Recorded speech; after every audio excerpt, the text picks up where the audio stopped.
One thing that I really love in my healing work is dealing with my clients who are tapping into their intuition. And I just saw something on Reddit that made me think of that and kind of inspired me to make a video.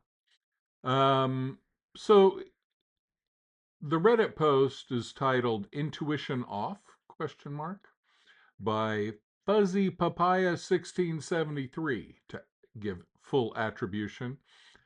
Question: I'm a very spiritual woman who was raised to always believe in my intuition. I met a man last year, and from the moment we met, he felt like the one. I don't know how to describe it other than that he was my person. Unfortunately, he doesn't want marriage or kids, which fundamentally means he's not my person. I let him go, and 6 months later, we ran into each other in a very faded, almost impossible moment. We reconnected, and it was great. Now he's pulling away again. I can't help but feel he is the one. I cannot shake it, even with logic. I've tried brainwashing myself into forgetting it. I've been with other partners. I'm so confused how a woman's intuition can be wrong. Anyone have similar experiences or advice? Happy endings welcome. Okay, I guess not that kind of happy ending. Anyway, so how would I answer that question? Number one, it's not a binary thing whether your intuition is right or wrong. It's not about your intuition being right or wrong. It's about your interpretation of your intuition. That's really the thing here. Um, it's the interpretation of the intuition. Now,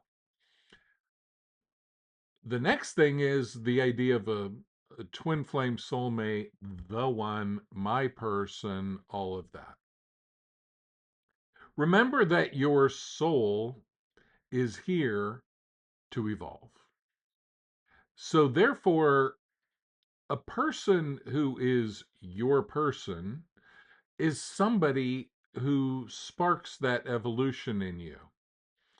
And if you interact with that person, the interaction might be positive, might be negative, might be interesting, illuminating, it might be a total disappointment.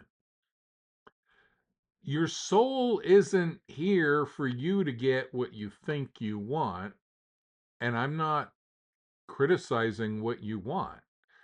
You want to get married and have kids? Go for it. But your intuition could be right about this guy on some level, but your interpretation could be way off. So, how could that be? Well, let's say you're here to get one little spiritual gift through this interaction. Maybe this is somebody you knew in a past life and you're supposed to reconnect. And that reconnection sparks a whole domino effect that by the time the last domino has fallen, you won't even remember that guy that pushed the first domino over.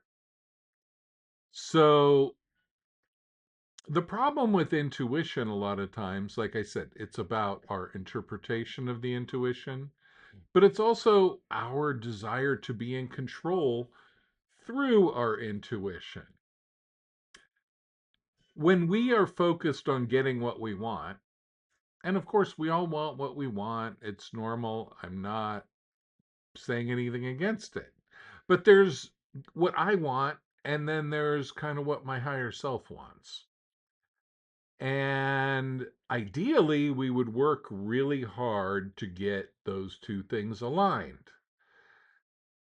And that means, we're not going to talk our higher self into following our agenda. The only solution to that is to tap into the higher self.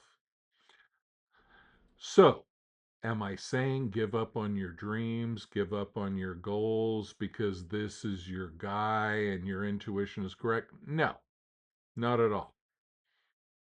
It's fine to want what you want, but it's not an either or. It's not like, well, either this guy is the one, but since he doesn't want to get married, he can't be the one. Well, what is the one? The one is, as I said before, somebody who sparks a certain kind of evolution within you. So let's think, what kind of evolution could this guy be sparking? Okay, one way that he could be helping you spark that evolution is by being very decisive when somebody's not aligned with your goals. And then the universe sends him back 6 months later in a really amazing, magical, fated reunion. Well, that's the universe, your higher self, testing you to see whether you can stay aligned with your truth despite these other signs. It might not be that. It could be something else. It could be the universe wants you to drop your goals and to realize that your life purpose is this guy. I doubt it, but it could be. Nobody can know but you. In the end, your life is your creation. And there is nothing you actually have to do. There's nothing you necessarily should do because you are an offshoot of the divine, all that is, the universe, whatever you want to call it. And you can do whatever. There are certain soul purposes, there are certain areas to evolve, but you don't have to evolve. Not in this lifetime. You don't have to evolve at all because you do have eternity, and it doesn't really matter on a certain level whether you evolve in this lifetime or not. There aren't a bunch of angels sitting there like holding their breath hoping that you evolve. They're there to help. But if you don't evolve, or if you mess up, or you go backwards in your evolution, you'll still be met with unconditional love when you leave the body. So it's really important, number one, to realize that while intuition might always be correct, and this is the most important point, your interpretation of the intuition is an evolving skill. It's something, it's like saying, I play the piano. I don't need to learn any more piano. I already play it. There's no such thing. There's no such thing as I already play the piano. I already know how to paint. I don't need any more painting lessons, or I don't need to paint anymore because I already got it. No, it's an art. Okay. Reading your intuitive guidance, decoding it, is an ongoing process. And as you evolve and as you raise your frequency, your ability to decode your intuition, your ability to tap into your higher self will keep morphing and changing and growing. And so it's really important to not make it a binary thing. My intuition said he's the guy, but then he didn't do what I want. So is my intuition wrong? No, your interpretation of your intuition might be wrong. I'm not saying it is, but it might be. And that's where you want to look. That's where you want to work with the intuition. Don't stop at right or wrong, yes or no with intuition.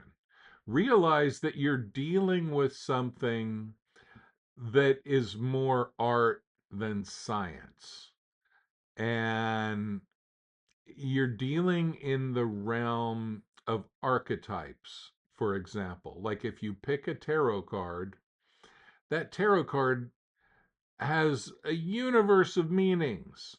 And so it's the art of interpreting the tarot card. And the beginner is going to read the description on the tarot card and follow that. And as you get to work with the archetypes more and more, you have a more subtle ability to read the cards. Well, it's the same with your own intuition. And so I would just say, don't ever think your intuition is off, but feel free to think that your interpretation of intuition can always get better.